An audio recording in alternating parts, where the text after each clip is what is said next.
Welkom bij Scheldemondig. Mijn naam is Jan Rubbens, presentator. En wij nodigen mensen uit in de studio met passie. En vandaag passie voor vluchtelingenwerk. En aangeschoven is Eddy Azimi. Welkom. Dankjewel. Oorspronkelijk uit Iran. Ja. Tegenwoordig woonachtig in Sluis. Ja. Maar daar gaan we het straks over hebben. Eerst even, wanneer ben je vluchteling? Wanneer ben je vluchteling? Eigenlijk, vluchtelingenonderwerp bestaat van Verenigde Naties na de Tweede Oorlog. En als in een land probleem komt, politiek of geloof of economisch, mensen willen vluchten naar ergens anders asiel aanvragen. En voor mijn situatie, ik kom oorspronkelijk uit Iran. En dan, ik heb in India gestudeerd, 5 jaar, dan terug naar Iran. 1983 in Iran gewerkt als arbeidsdeskundige of jobexpert. Dan zag ik de situatie is niet zo goed, geen vrijheid. Daardoor besliste ik even vluchten. Vluchten ergens, dat wist ik, er is een democratie in Nederland of België. Zo ik kwam binnen in 1984 in Rotterdam en asiel aangevraagd. Toen was er geen opvangcentrum, zo was makkelijk. Maar nu is er een heel grote procedure en veel problemen. Dat is dus de asielprocedure. Kun je dat even toelichten, hoe dat de huidige asielprocedure is? Asielprocedure, als iemand binnenkomt in Nederland, zo moet gaan asiel aanvragen. Dan de procedure, eigenlijk in 8 dagen moeten ze status geven of antwoord geven voor je asielaanvraag. Maar het duurt langer en dan je wordt geïnterviewd met de IND. En de IND staat voor? IND voor Immigration Naturalisatiedienst van Nederland. Zo ze interviewen mensen en kijken voor de case of situatie. Is dat worthwhile of nodig om status te geven of verblijfsvergunning te geven. En dat duurt soms lichter aan de situatie. Maar zo'n asielzoeker die woont dus eerst in een asielzoekerscentrum, AZC. En waar zijn die? Er zijn 2, 3 plaatsen in Nederland. Ter Apel is er één, begrepen? Ja. En dan nog 2 andere? Nog 2 andere. En dan blijf je dan een jaar of zo? Een jaar, soms meer. Nu in tegenwoordig 2, 3 jaar. Tot die procedure verder gaan. En als de procedure met nee beantwoord nee beantwoord, dat wordt verplaatst naar een andere plaats als nog een opvangcentrum. Dat moet er uitzitten, de land uitzitten. Ze sturen terug naar het land van herkomst? Ja. Oké. Maar als je status krijgt, dan... Dat zijn statushouders, hè? Die zijn statushouders. Wat gebeurt er dan? Dat wordt voorgesteld aan de gemeentes. De gemeente moet voor hun allemaal regelen. Huisvesting geven en de bijstand uitkering regelen. Dan ze gaan daar gewoon huis krijgen. En we beginnen nu met de taal, integratieprocedure. Ze moeten de Nederlandse taal leren, aanpassen. Dat duurt 1 tot 3 jaar. Ze moeten dat taal beheersen hebben. Moet je ook examen doen en zo? Ja. Moet je examen doen, schriftelijk lezen en horen en luisteren en al moet doen. Dan je krijgt diploma als integratie inburgering eigenlijk. De inburgering? Inburgering. Dus dat wordt dan begeleid door de gemeentes? Door de gemeentes, ja. Maar wie doet dat bij de gemeentes? Contactpersonen doen dat. Elke gemeente heeft een speciaal contactpersoon voor vluchtelingen. En zijn dat vrijwilligers of zijn dat... Nee, officieel ambtenaren van de gemeentes. Van de gemeentes? Ja, worden voorgesteld en ze moeten dat begeleiden, die vluchtelingen.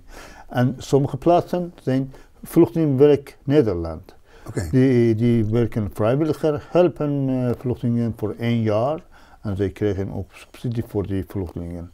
In 1 jaar zij laten gaan naar de huisarts of in de stad even begeleiden. Dit is je school, dit is je huis en al bronnen of plaatsen, dat moeten zij leren.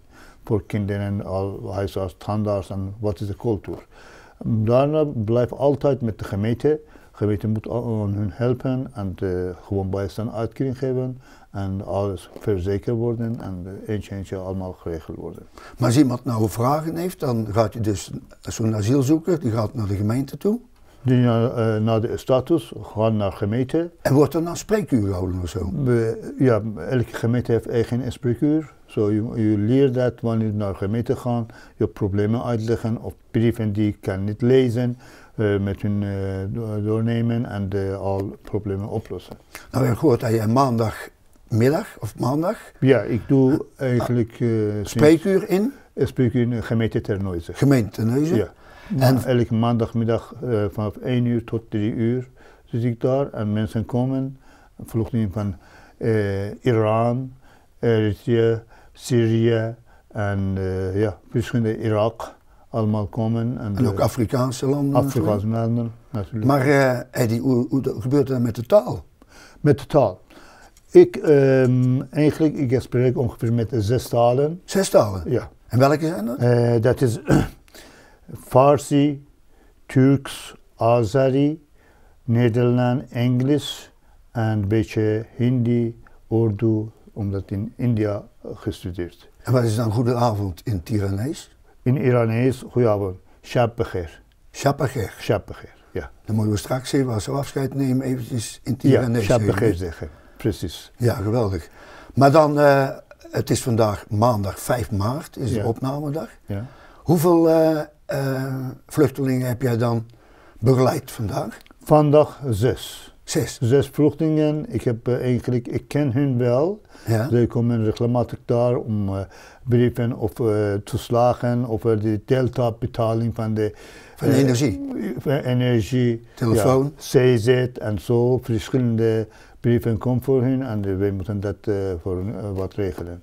Maar ik kan me voorstellen dat er iemand uit Ethiopië komt. Hoe gaat dat dan? Wij hebben een tolkcentrum. Wij kunnen bellen met tolk en wij kunnen niet, iedereen kan niet de taal weten. Zo wordt tolken en verteld voor ons, dan wij weten wat te doen. Maar dat is toch wel dankbaar werk? Ja, dat is eigenlijk. Mensen helpen op die manier, die dus al heel veel achter de rug hebben. Ja. Dat is eigenlijk een geweldige job. Eigenlijk, ja. Het is vrijwilliger. Voor mij als vrijwilliger, maar de ambtenaren van de gemeente is betaaljob, zij moeten alles regelen. Ja, en wat doe je dan andere dagen voor werk? Andere dagen, ik woon in Sluis sinds 8 jaar. En daar werk ik als postbode, 6 uur per week. De rest doe ik vrijwilliger om werken bezig te zijn. Ik ben lid van de stadsraad Sluis eigenlijk. Zo nog eens? Lid van de stadsraad Sluis. Ja. Van Sluis? Ja, voor Sluis. Met andere mensen. En wat probeer je dan met die stadsraad te bereiken? Wij proberen voor mensen helpen of in de maatschappij. Voor families daar, jonge families, hebben wij speeltuin nodig. Wij zijn bezig met de gemeente dat regelen beter maken. Of voor parking in Sluis, dat ook moet goed geregeld worden. Ik heb zelf taalcafé voor de Sluis opgericht. En sinds afgelopen januari, wordt goed geaccepteerd. Ik bedoel, vluchtelingen of vreemdelingen komen daar even de Nederlandse taal leren en gewoon praten. Gaat 16 maart ook opnieuw, elke vrijdag om 2 weken. En waar is dat? Waar zit dat in Sluis? Dat is de Kuur school in Sluis. Een school in Sluis? Ja, de Kuur. Ja. En wie geeft dan les? Doe je dat zelf of ben jij meer de coördinator? Ik ben niet hier geboren eigenlijk, zo taal zal misschien een probleem zijn, maar ik heb zo coördinator gedaan dat wij hebben een Belgische man uit Aardenburg, die woont in Aardenburg, en 2 vrouwen uit Oostbroek komen daar even die les draaien. Ja. En ik heb net iemand anders ontmoet, andere vrouw, zei ik kom ook op 16 maart lesgeven. Ja. Zij wonen in IJzerdijk en Utrecht, maar zij hebben Nederlandse literatuur gestudeerd. Dat is een heel goede mogelijkheid, gelegenheid om vragen, kom maar wat doen. En zij wil graag dat doen. En, dus je hebt eigenlijk een netwerk van hier tot Teheran? Of, nog verder? Ik heb veel plaatsen netwerk in de wereld eigenlijk. Ik kom zoals ik kom uit Iran, dus in India, dan Nederland.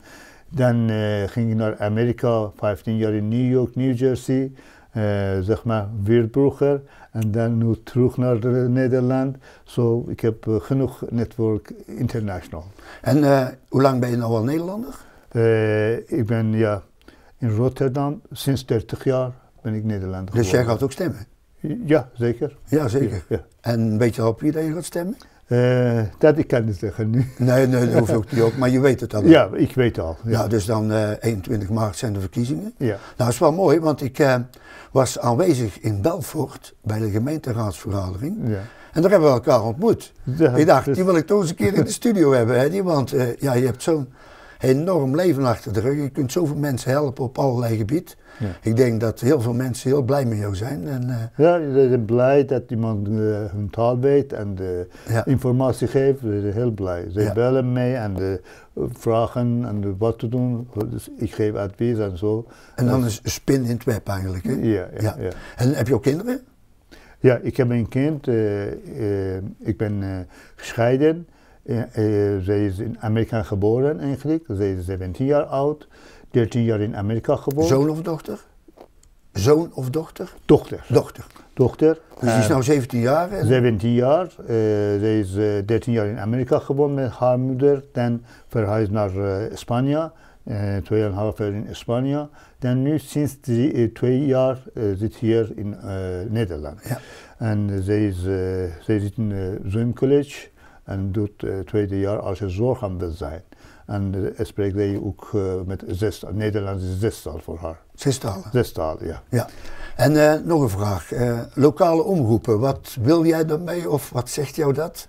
Zoals hier RTV Gelderland? Ja, dat is heel goed om onder de mensen zijn, in een netwerk zijn en dat is heel voor me interessant om met Zwitserse mensen om te gaan en heel maar je hebt ook wel een droom dat je dus met lokale omroepen mensen, vluchtelingen kunt bereiken? Ja, zeker. Dat is een gelegenheid eigenlijk om met buitenlanders in contact te komen, vooral met Nederlanders. En heb je al contact met omroepen of zo, of met zenders? Zenders, ja. Ik heb eigenlijk ik heb een maand geleden hier in het ziekenhuis met de Delta Delta Radio ontmoet en dat was ook goed, een zender. Ja. Maar met die kennis gemaakt en met de andere mensen kom ik dan wel kennis maken en dat is belangrijk. Zo ik probeer overal te zijn. Als je Nederlander en buitenlander.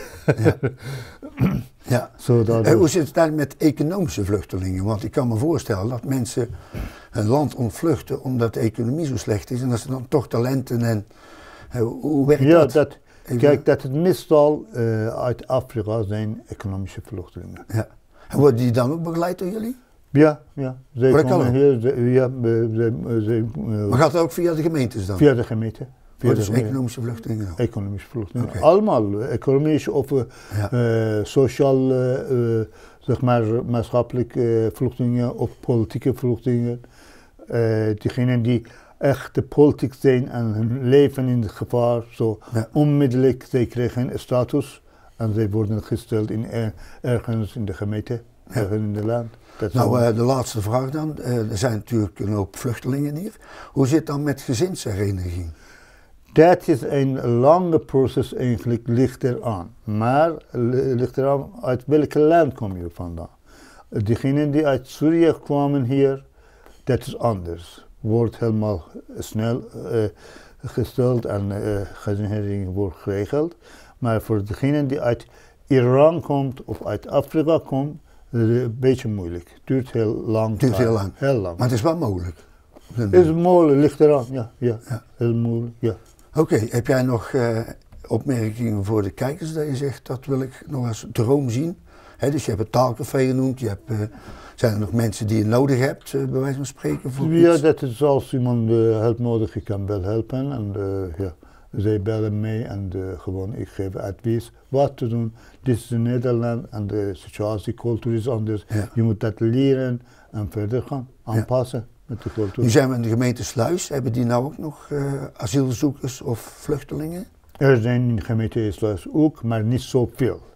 Veel zijn in Terneuzen en in de noord of centrum van Nederland. Er zijn veel asielzoekers. We hebben ongeveer 30.000. Komt hier en Nederland is een heel goede land, bedoel wij accepteren. 30.000 uit? Uit Iran?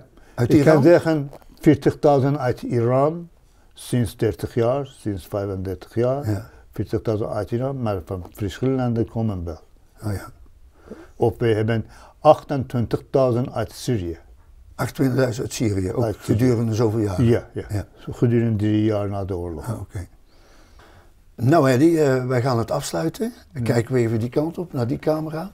En zoals ik in het begin gevraagd heb, is het van, goedenavond. Wat is dat in de taal van Iran? Iran, ja. Goedenavond is Shab Bekhair. Ten eerste zei ik dat Iraans taal heet Farsi. En gewoon wij zeggen Shab Bekhair. Goedenavond. Shab Bekhair. Ja, nou, hartelijk dank voor jouw tijd. Dank je wel. En ik denk dat het helemaal duidelijk is wat je gezegd hebt, want dank je wel, nogmaals. Graag gedaan. Nou, gaan we beginnen met de aftitelingen. Ja.